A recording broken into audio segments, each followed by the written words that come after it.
students, welcome to Statisticspedia. Now today we will start with the topic of random variables. So random variable क्या होता है कि जब भी आप कोई भी एक्सपेरिमेंट परफॉर्म करते हैं तो we have a some set of outcomes. तो उस सेट ऑफ आउटकम्स को हम कहते हैं सैंपल स्पेस. तो सैंपल स्पेस को जब आप एक न्यूमेरिकल वैल्यू असाइन कर देते हैं तो with the help of some function that is known as a random variable.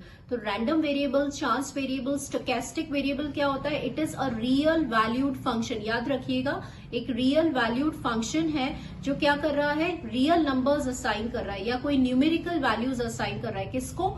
जितने भी पॉसिबल आउटकम्स हैं जिसे आप कहते हैं सैंपल स्पेस. सैंपल स्पेस में जितने भी पॉसिबल आउटकम्स हैं उसको हम जब कोई वैल्यूज दे देते हैं 1, 2, 3, -1, -2, that is known as a random variable. So ultimately क्या समझ में आ रहा है कि रैंडम वेरिएबल एक ऐसा फंक्शन है जिसका डोमेन तो क्या होगा? Sample space. Now highlighted, this is important. Domain होगा सैंपल स्पेस और रेंज क्या होगा? Real numbers. -∞ टू +∞ के बीच में कहीं पे भी ये वैल्यूज अज्यूम कर सकते हैं. ठीक है. So we have two type of random variables. We have discrete random variables and we have a continuous random variable. So we will discuss some of the major important properties जो आपके discrete random variables and continuous random variables से associated है. Students, discrete random variable क्या होता है कि एक ऐसा रैंडम वेरिएबल जहां जो काउंटेबल वैल्यूज अज्यूम कर रहा है. जैसे कि number of cars in a parking lot, तो आप काउंट कर सकते हो 1, 2, 3, 4. ठीक है. जैसे कि number of students in a class, number of heads in the 5 tosses of a coin. तो वहां पे जब काउंटेबल या फाइनाइट नंबर ऑफ वैल्यूज आ जाती हैं तो उसे हम डिस्क्रीट रैंडम वेरिएबल बोलते हैं. ठीक है. The word discrete itself means कि इट इज अ काउंटेबल. ध्यान रखिएगा, यहाँ पे कोई भी फ्रैक्शंस नहीं आते जैसे 1.2, 1.5 ऐसे नहीं आएंगे. हमेशा नंबर्स ही आएंगे 1, 2, 3, 4, 10 एंड सो ऑन. तो आपको फर्स्ट पॉइंट ये याद रखना है. सेकेंड पॉइंट, आप डिस्क्रीट रैंडम वेरिएबल बोलते हैं तो एट अ स्पेसिफिक पॉइंट हमेशा जो प्रोबेबिलिटी होती है वो नॉट इक्वल्स टू 0 होती है. सबसे इंपॉर्टेंट प्रॉपर्टी मैं बता रही हूँ जो क्वेश्चंस में हेल्प करेगी an objective point of view से, कि अगर आपके रैंडम वेरिएबल का नेचर डिस्क्रीट है तो एक स्पेसिफिक पॉइंट पर जैसे 1 पे, 2 पे, 3 पे, इस पे इसकी जो प्रोबेबिलिटीज होती है वो डिफाइंड होती हैं. एंड देयरफॉर प्रॉपर्टी क्या हो गई आपकी? That probability of x equals to c it is not equals to 0. तो इससे ही आपको समझ में आ जाएगा कि आपके जो रैंडम वेरिएबल का नेचर है वो कैसा है? डिस्क्रीट है. While on the other hand, when you talk about continuous random variable मतलब अगर आप किसी इंटरवल में डिफाइन कर देते हैं या रेंज ऑफ वैल्यूज जब कोई भी रैंडम वेरिएबल अज्यूम करता है, फॉर एग्जांपल 0 to 3 ले रहे हो या फिर जैसे 1 से 3 ले रहे हो, तो सारी पॉसिबल वैल्यूज अज्यूम करेगा, चाहे इंटीग्रल वैल्यूज हैं चाहे फ्रैक्शनल वैल्यूज है, जैसे 1.2, 1.3, 1.4, 0.1.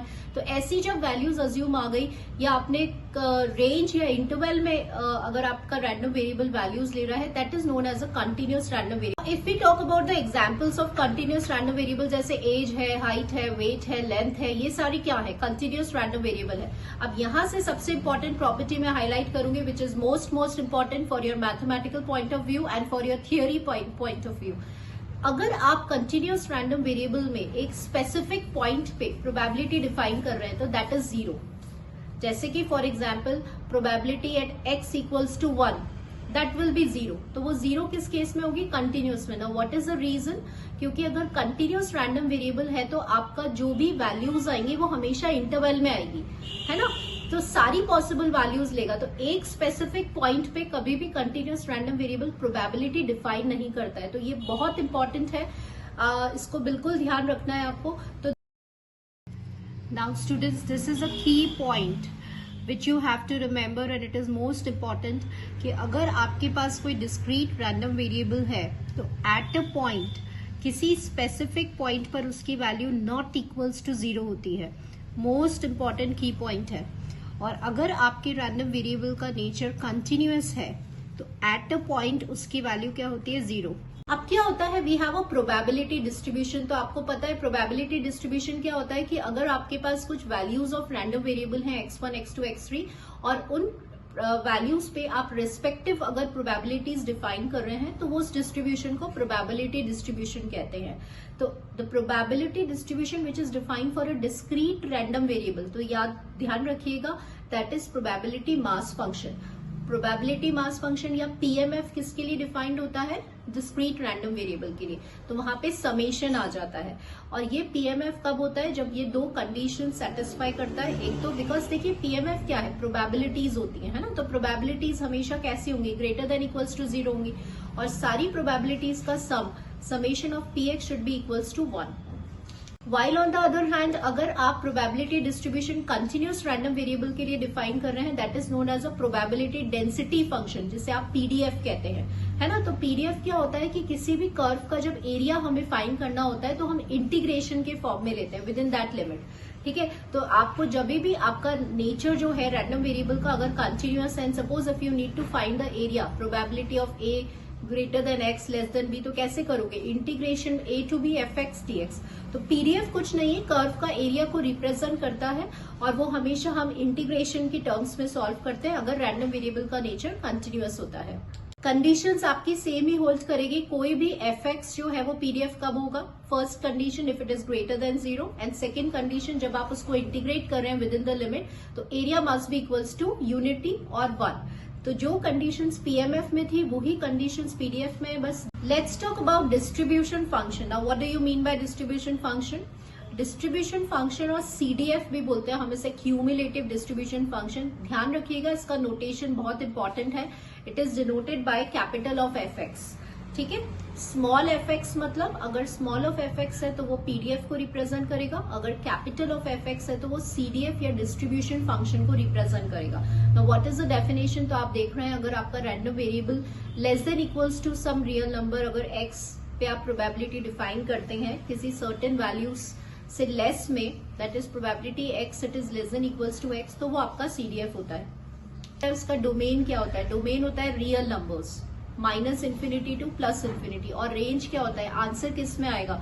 0 to 1 के बीच में आएगा, क्योंकि आप यहाँ पे प्रोबेबिलिटीज कैलकुलेट करते हो और probabilities always lies between 0 to 1। तो ध्यान रखिएगा कि आपके जो सीडीएफ है या डिस्ट्रीब्यूशन फंक्शन है उसका रेंज क्या होता है? 0 to 1, 0 और 1 इंक्लूडेड है तो इक्वल साइन आता है, ठीक है। Let's talk about the properties. जो आपका डिस्ट्रीब्यूशन फंक्शन होता है वो कॉन्टिन्यूअस होता है फ्रॉम राइट साइड, बिल्कुल ध्यान रखिएगा। सबसे पहले मैंने आपको बताया इसका डोमेन क्या होता है, रेंज क्या होता है, किस लिमिट्स के बीच में लाई करता है, 0 से लेकर 1 के बीच में लाई करता है। एफ ऑफ माइनस इन्फिनिटी की वैल्यू क्या होती है? 0 होती है। एफ ऑफ प्लस इन्फिनिटी की वैल्यू क्या होती है? 1 होती है, ठीक है। राइट साइड से ये कॉन्टिन्यूअस होता है, नॉन डिक्रीजिंग फंक्शन होता है, मोनोटोनिकली। नॉन डिक्रीजिंग मतलब इंक्रीजिंग फंक्शन होता है। स्टूडेंट्स, अभी जो मैं आपको बताने जा रही हूँ that is determination of the probabilities from the CDF. इसको आप बहुत ध्यान से समझिएगा। आगे हम ऑब्जेक्टिव सेक्शन में I will also tell you the trick how to remember, and I will also tell you कि ये फॉर्मुलेज कैसे आते हैं। बट फॉर दैट अभी आप ये 4 फॉर्मुलाज देख रहे हैं। ऑब्जेक्टिव सेक्शन में we will discuss many of the questions which are related to this, and I will also tell you the what is a short trick, और ये फॉर्मूला आपको कैसे याद रखना है, ठीक है। So these are the 4 formulas. ये कहाँ पे यूज होते हैं ये भी हम सीखेंगे, और ये फॉर्मुलाज ऑब्जेक्टिव में भी आते हैं और क्वेश्चंस में कैसे इंप्लीमेंट करना है ये भी हम देखेंगे। So these are the 4 formulas. इसको हम बोलते हैं कि अगर क्वेश्चन में आपको डिस्ट्रीब्यूशन फंक्शन गिवन है तो कैसे आप क्विकली जो है वो इजीली शॉर्ट ट्रिक लगा के आप प्रोबेबिलिटीज कैलकुलेट कर सकते हैं। Now students, let's move on to the joint PDF. Joint मतलब जब एक साथ आप 2 या 2 से ज्यादा रैंडम वेरिएबल्स को स्टडी कर रहे हैं। सो हमारे सिलेबस में we have for 2 random variables, ठीक है। तो इसे जॉइंट कहते हैं। जब आप जैसे for example 2 random variables X and Y को कर रहे हैं तो F of x comma Y या P of x comma Y जिसे आप लिखते हैं जॉइंट पीएमएफ या joint PDF. Now you must be familiar about all this.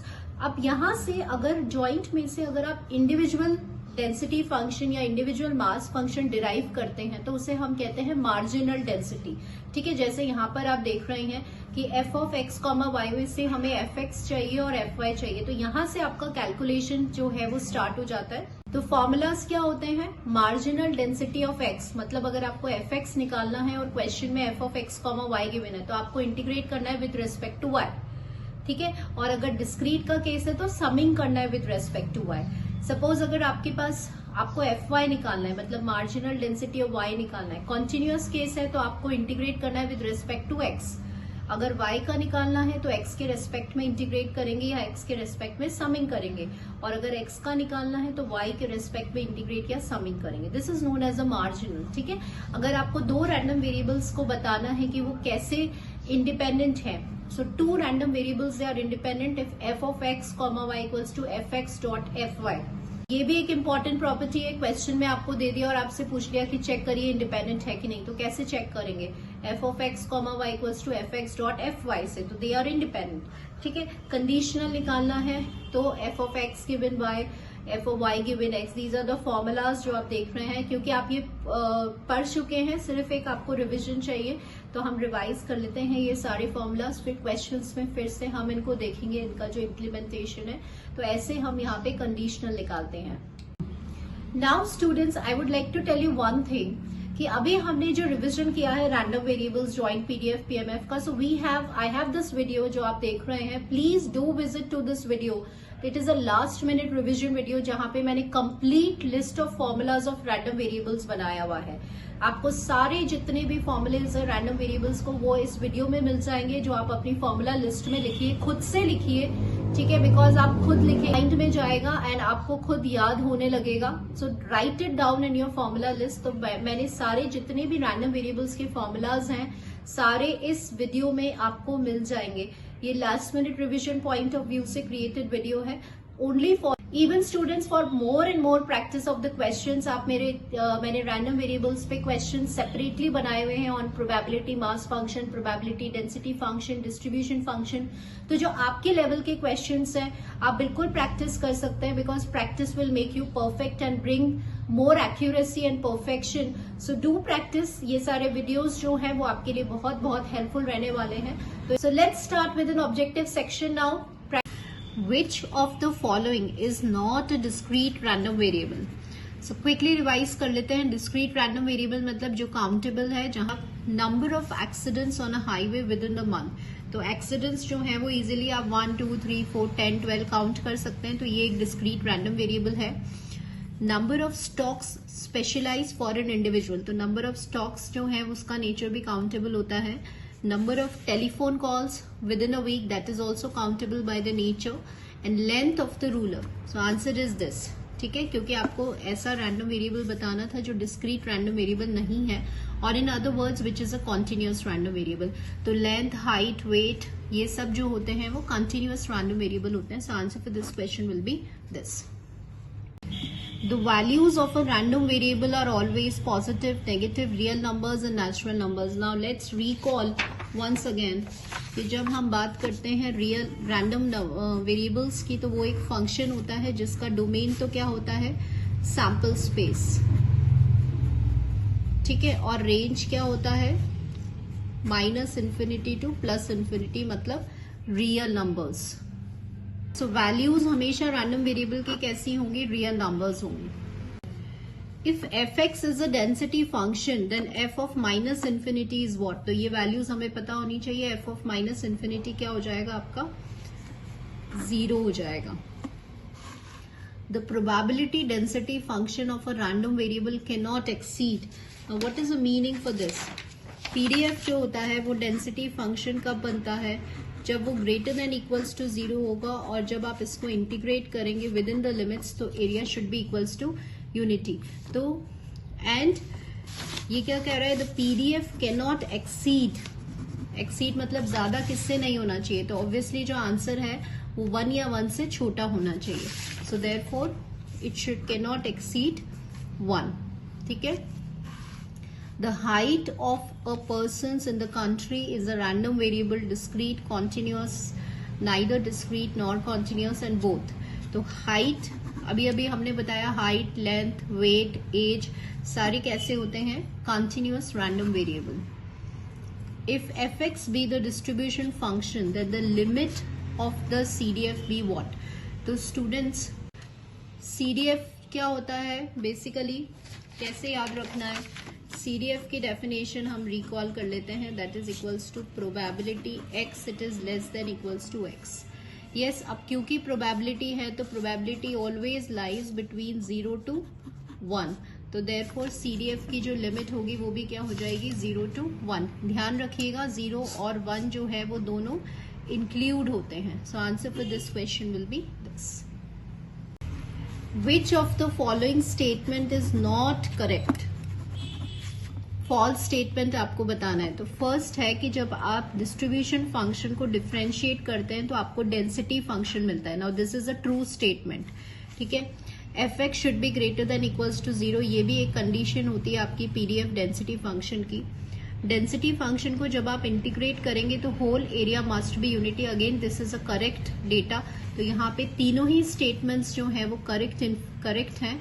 So answer for this question will be none.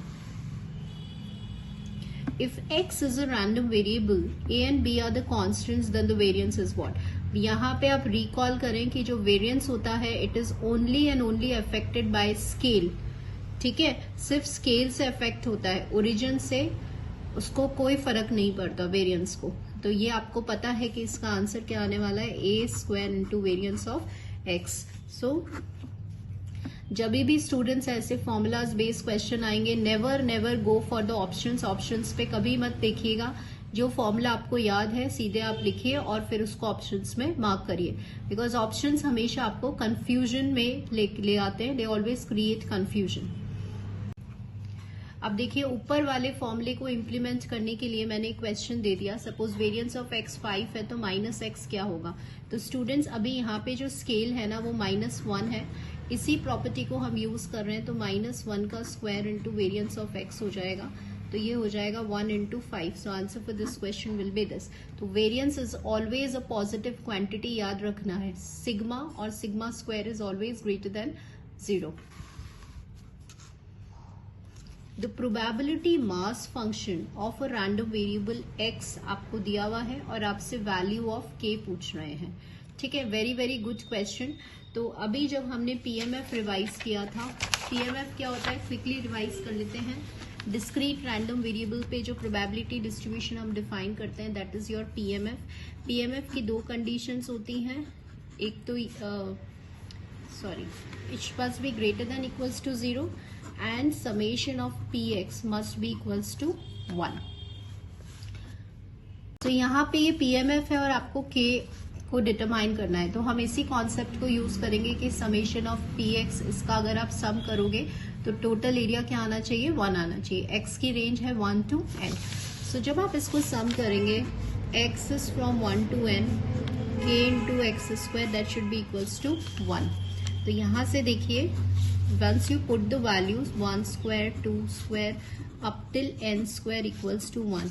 तो स्टूडेंट्स अब ये formula होता है square of n natural numbers का, n into n plus 1 2n plus 1 by 6 that is equals to 1। तो जो k की value है वो क्या हो जाएगी 2n plus 1। So answer will be this. तो यहाँ पे आपको ये फॉर्मूला याद होना चाहिए। अब ये आपकी फॉर्मूला लिस्ट में जाएगा। 1 स्क्वायर 2 स्क्वायर n स्क्वायर को फॉर्मूला लिस्ट में लिखिए कि ये इसका फॉर्मूला होता है। So therefore answer will be 6 into n plus 1 by this. If a continuous random variable has a PDF this -1 to 0, then the value of k for this। तो अभी आपको समझ में आ रहा है कि जब भी हमें कॉन्स्टेंट्स डिटरमाइन करना है, we use the property for PDF की। अगर कंटिन्यूअस है तो हमें इंटीग्रेट करना होता है और अगर डिस्क्रीट है तो हमें समेशन करना होता है। सो क्वेश्चन की जो रेंज है स्टूडेंट्स वो है आपकी -1 to 0। तो -1 to 0 k बाहर लेते हैं।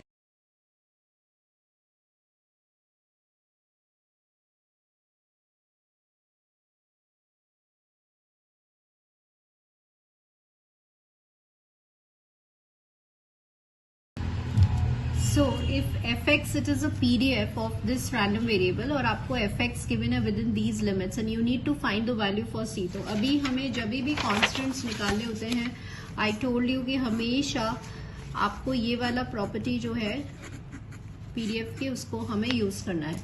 Now this time I've changed the question, limits आ रही हैं तो 1 से 2 में फंक्शन जो था वो cx था एंड 2 to 3 में जो फंक्शन था वो आपका c था। तो सिंपली आपको इंटीग्रेट करना है and this is your x square by 2 and this is your x, that is equals to 1. Normal calculation है, that will be equals to 3 आ जाएगा और यहाँ से 1 आ जाएगा.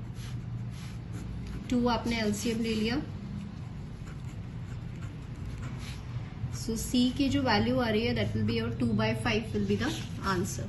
So 2/5 है तो डेसिमल्स में 0.4 हो जाएगा. So answer for this question will be this. If the distribution function of a random variable is given to you this. Now distribution function given है, question को properly read करना है कि question में क्या given है. ये आपको CDF गिवन है और आपको ये जो है उसकी वैल्यू को फाइंड आउट करना है. तो अब यहाँ से मैं आपको बताना चाहती हूँ कि कैसे हम प्रॉपर्टीज को यूज करते हैं. देखिए स्टूडेंट्स, जब आपको यहाँ से 1 और 3 के बीच में सॉल्व करना है तो दैट मीन्स इन प्रीवियसली अभी स्टार्टिंग में वी हैव डिस्कस्ड कि अगर आप डिस्ट्रीब्यूशन फंक्शन को डिफरेंशिएट करते हैं तो आपको क्या मिल जाता है, डेंसिटी फंक्शन मिल जाता है, राइट. सो जब आप इसको डिफरेंशिएट करते हैं तो ये आ जाएगा आपका 0 minus as it is 1 plus x का डिफरेंशिएशन 1 हो जाएगा. तो ये as it is minus 1 plus x will remain same और इसका e की पावर माइनस एक्स. थोड़ा सा आप इसको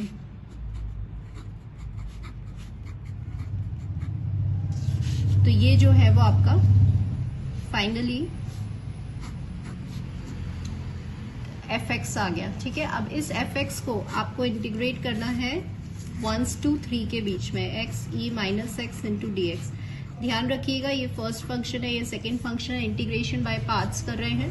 तो first function integration of second function minus integration पहले फंक्शन का डिफरेंशिएशन तो 1 हो जाएगा और इसका इंटीग्रेशन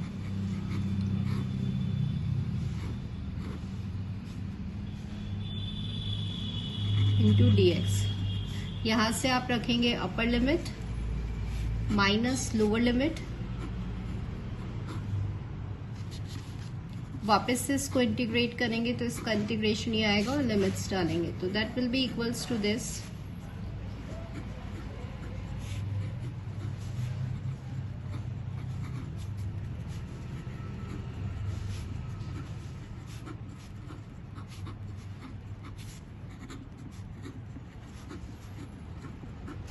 तो यहां से मैं नॉर्मल सॉल्व कर रहे हैं. सो 2/e माइनस 4/e की पावर 3 जो है वो आंसर है. सो आप देख रहे हैं 2/e minus 4/e will be your answer for this question. सो इसमें इंपॉर्टेंट कैलकुलेशन है. कई स्टूडेंट्स यहाँ पे मिस्टेक कर देते हैं. बाई पार्ट्स आपको पता होना चाहिए. What is the formula for by parts. Minus sign का बहुत ज्यादा हमें ध्यान रखना है और यहाँ पे साइंस इज मोस्ट इम्पॉर्टेंट. ठीक है ना, तो ये थोड़ा सा we have to work upon. Now students, यहाँ पे इस क्वेश्चन में मैं आपको शॉर्ट ट्रिक बताना चाहती हूँ जो विद इन अ सेकेंड जो है आप इसको सॉल्व कर सकते हैं. आपका ये जो कैलकुलेशन है वो सेव हो जाएगा. आप समझिएगा, यहाँ से आपके पास ये होता है. ठीक है, and previously I told you कि अगर x आपका कॉन्टिन्यूअस रैंडम वेरिएबल होता है, देखिए x अगर आपका कॉन्टिन्यूअस रैंडम वेरिएबल है तो इन सबकी प्रोबेबिलिटीज किसके इक्वल होती है, fp माइनस fa के. ये इसको हम कब अप्लाई कर सकते हैं, जब क्वेश्चन में आपको डिस्ट्रीब्यूशन फंक्शन गिवन है. तो अभी देख रहे हो आप क्वेश्चन में डिस्ट्रीब्यूशन फंक्शन गिवन है. क्योंकि क्वेश्चन में इंटरवल्स है तो इसका मतलब रैंडम वेरिएबल का नेचर कैसा होगा, कॉन्टिन्यूअस होगा. अब मैं आपको ये इम्प्लीमेंट करना बताऊंगी. देखिए क्वेश्चन में अगर आपके पास ऐसे है और कैसे भी इक्वालिटी का साइन आ रहा है, कहीं पे भी इक्वल साइन आ रहा है, आंसर हमेशा क्या होगा, F B minus F A. ये वाली वैल्यू माइनस ये वाली वैल्यू. ठीक है, अब यहां से देखिएगा क्वेश्चन में ये आपको दिया हुआ है तो आपको कुछ नहीं करना. F3 यहाँ पे x की प्लेस पे 3 रखना है तो 1 प्लस 3 हो जाएगा 4 e की पावर माइनस 3. फिर 1 रखना है तो 1 माइनस 2 e की पावर माइनस 1. ठीक है, तो 1 माइनस 4 e की पावर माइनस 3 प्लस 2 e की power minus 1. This is to 2. ये आ गया आपका आंसर. तो आप देख रहे हैं यही वाला आंसर हमने कैलकुलेशन से निकाला है और यही वाला आंसर हमने इससे निकाला है. तो अब आपको समझ में आ रहा होगा कब हम इस क्वेश्चन को, इस शॉर्ट ट्रिक को यूज कर सकते हैं। बट ध्यान दीजिएगा, वेरिएबल का नेचर कंटिन्यूअस होना चाहिए, तो 1 सेकेंड में आपका जो आंसर है वो इजीली आ जाएगा और ये जो कैलकुलेशंस हैं आपके बाय पार्ट्स और ये सब सेव हो जाएंगे। So this is a second way to solve this question. Which of the following statement is true? Probability at any point for a continuous random variable is 0. That is absolutely right. कि अगर random variable का nature continuous होता है तो at a point हमेशा probability कैसी होती है? 0 होती है। This is equals to this, ये आपने अभी अभी देखा है। This is also correct. Covariance is independent of change of origin and not of scale, ये मैं आपको नेक्स्ट लेक्चर में फिर से बताऊंगी, but this is a true statement and all of above. So answer to this question will be this. A discrete random variable has a PMF this, then what will be the value for k? So again a time variable है तो summation of px that will be equals to 1 होगा। k की value निकालनी है और यहाँ से आपको 0 1 2 3 4 डालना है। बहुत इजी है, तो एक बार 1 डालोगे, 2 3 4 and that is equals to 1। तो यहाँ से आपकी k की वैल्यू आ गई 1/10। सो answer will B, if the standard deviation of the variable is sigma, then the standard deviation of this is what? Now again ये property हमने पढ़ रखा है कि variance या standard deviation it is affected only by scale, ठीक है। तो यहाँ से suppose अगर हम variance of y निकालते हैं तो आपका आंसर क्या हो जाएगा? 9 into sigma square। तो आपको क्या निकालना है क्वेश्चन में? ध्यान दीजिए, स्टैंडर्ड डेविएशन निकालना है, मतलब इसका रूट निकालना है, that will B 3 sigma. The answer will be this. For the distribution function of a random variable f of 11 minus this is what? Now here comes, देखिए मैंने सीक्वेंस में ये क्वेश्चंस लिए हैं, यहाँ से मैं आपको शॉर्ट ट्रिक बताना चाहती हूँ how to remember this formula. Use करना अभी हमने क्वेश्चंस में देख लिया है, बट याद कैसे करना है ये समझते हैं। ये वाला फॉर्मूला याद रखना है, ठीक है, F B minus F A. We are talking about the discrete case, अगर आपके रैंडम वेरिएबल डिस्क्रीट है। इस फॉर्मूले को, एक फॉर्मूले को याद रखना है, याद रखना कि इक्वल साइन जो है वो इस पर आएगा, लास्ट वाली यूनिट पे आएगा, ठीक है। अब सपोज अगर आपसे क्वेश्चन ये पूछ लेते हैं तो आप इजीली इसको एक्सप्रेस कर सकते हैं ऐसे, ठीक है। अब देखिएगा, सपोज आपको ये वाला क्वेश्चन, इसकी इक्वालिटी फॉर्मूला दे दिया कि इसका क्या होगा, तो आपको कुछ नहीं करना, जो आपने एक फॉर्मूला याद किया है उसको लिखिएगा, ये वाला, इसको बिल्कुल ध्यान से याद करिए। बी पर इक्वल साइन आएगा। अब इसमें देखिए, यहाँ पे बी पर इक्वल साइन नहीं है, लेकिन आपने जो लर्न किया है उस फॉर्मूले में इक्वल साइन है, तो अगर नहीं है तो माइनस कर दीजिए। फिर इस फॉर्मूले को देखिए, यहाँ पे क्वेश्चन में फिर आपको क्या करना है स्टूडेंट्स, यहाँ पे इसको कंपेयर करना है, यहाँ पे इसको इक्वल साइन चाहिए, अगर ऐड करना है तो प्लस करिए, ठीक है। ये आपका फॉर्मूला बन गया। सपोज अगर क्वेश्चन में ऐसे आ जाता है, ठीक है, तो आपको जो फॉर्मूला लर्न है, एक ही फॉर्मूला याद करना है, ये वाला। अब इसको कंपेयर कीजिए, आपने जो लर्न किया है उस फॉर्मूले में इक्वल साइन है, लेकिन क्वेश्चन में जो आंसर में इक्वल साइन नहीं चाहिए, अगर नहीं चाहिए तो माइनस करिए, इसको कंपेयर करिए, बिल्कुल सही है, तो this is answer. Now suppose ऐसा है, तो write down this formula, compare this and this, तो यहाँ पे भी इक्वल है, यहाँ पे भी इक्वल है, तो दैट्स करेक्ट। यहाँ पर देखिए आंसर में इक्वल साइन चाहिए, इट इज नीडेड, अगर नीडेड है तो ऐड करिए, ठीक है। सो होप आपको ये चारों फॉर्मूलेज जो हैं वो इजीली समझ में आ गए होंगे। और ध्यान रखिएगा, ये मैंने आपको डिस्क्रीट केस का बताया है। अगर आपके रैंडम वेरिएबल्स का नेचर कंटिन्यूअस होता है तो ध्यान रखिएगा, कंटिन्यूअस में एक पॉइंट पर जो प्रोबेबिलिटी होती है वो 0 होती है, तो ये सारे जो हैं वो 0 हो जाएंगे और इन सबकी वैल्यूज 4 की F B minus F A ही रहने वाली है। तो आप मेरा जो लास्ट मिनट रिवीजन वाला जो लेक्चर है उसको आप इस पे विजिट करिए, इस पे आपको ये सारे फॉर्मूलेज मिल जाएंगे, ऑल द फॉर्मूलाज एक सिंगल वीडियो के अंदर। सो क्वेश्चन देखिए, for the distribution function of this F11 minus F9 is what. तो अभी हमें क्या करना है, यहां पर चेक करना है। देखो F11 माइनस F9 कब आएगा, F11 माइनस F9 ये कब आएगा, जब आपका फॉर्मूला कैसे एक्सप्रेस्ड होगा, ऐसे, ठीक है ना। तो मैंने आपको बोला है एक स्टैंडर्ड फॉर्मूला, इसी को लर्न कीजिए, क्वेश्चन सारे इससे हो जाएंगे easily, best way to learn, right. So अब आपको आंसर पता है कि answer for this question will be, equal sign किस पे आना चाहिए, 11 पे आना चाहिए। So answer will be this.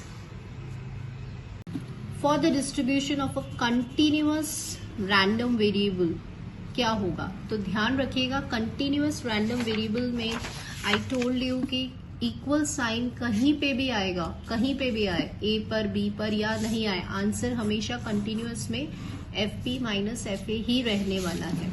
तो यहाँ से देखिए FB माइनस FA है, तो यहाँ पे इक्वल साइन कहीं पे भी आ रहा है, सारे ही आंसर्स की, सबकी ही प्रोबेबिलिटीज किसके इक्वल होगी, FB माइनस FA के।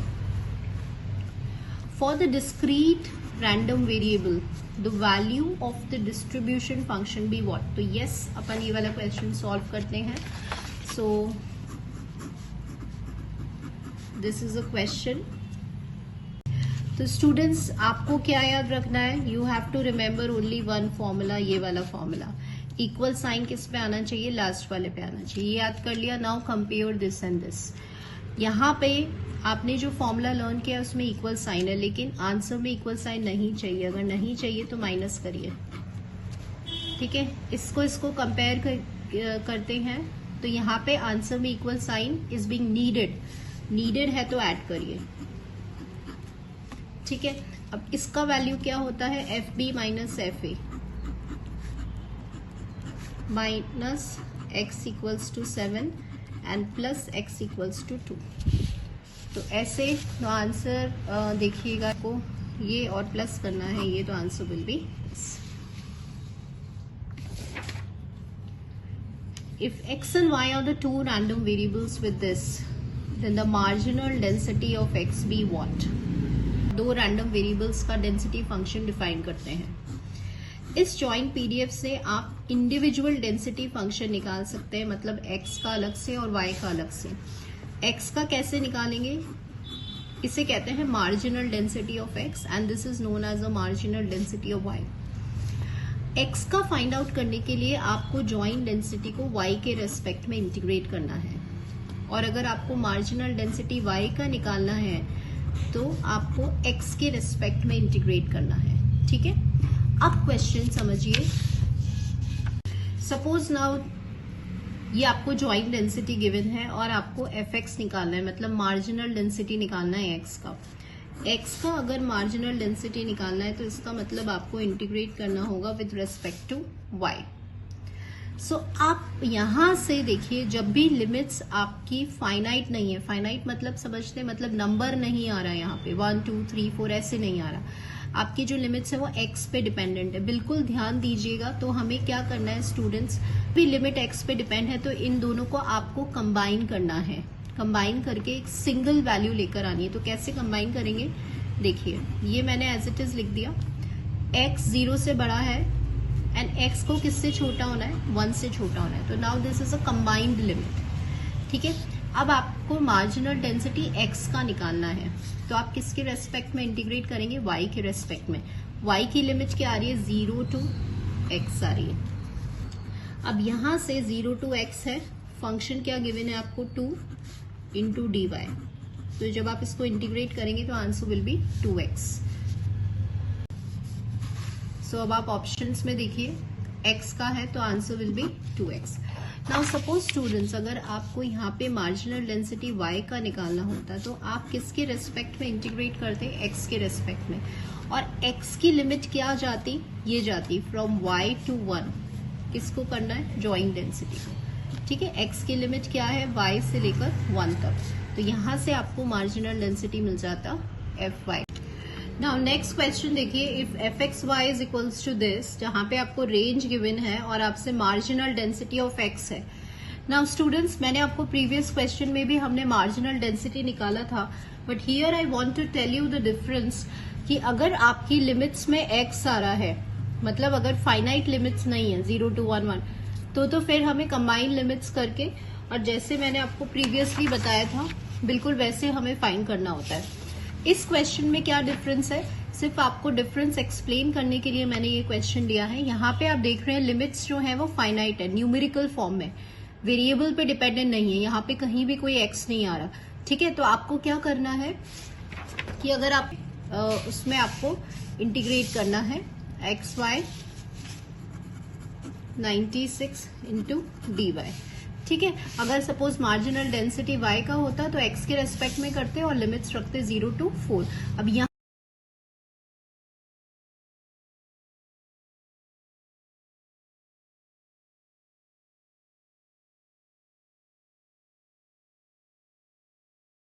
So students, this is all about the today's chapter, जो हमने रैंडम वेरिएबल्स कवर किया है। शॉर्ट ट्रिक्स भी हमने लगाई है। नाउ माय रिक्वेस्ट, अगर आपने जितना भी आपने फॉर्मूलाज यूज किए हैं, जितनी भी शॉर्ट ट्रिक्स आपने अप्लाई करी है, आई होप आप पेंड कर रहे होंगे अपनी फॉर्मूला लिस्ट के अंदर।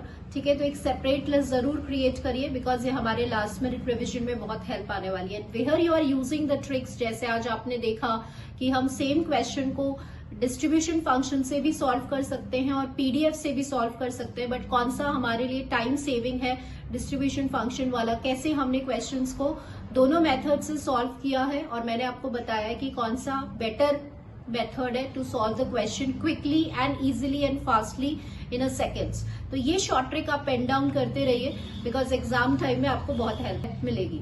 Thank you students for watching this video and stay connected to the channel.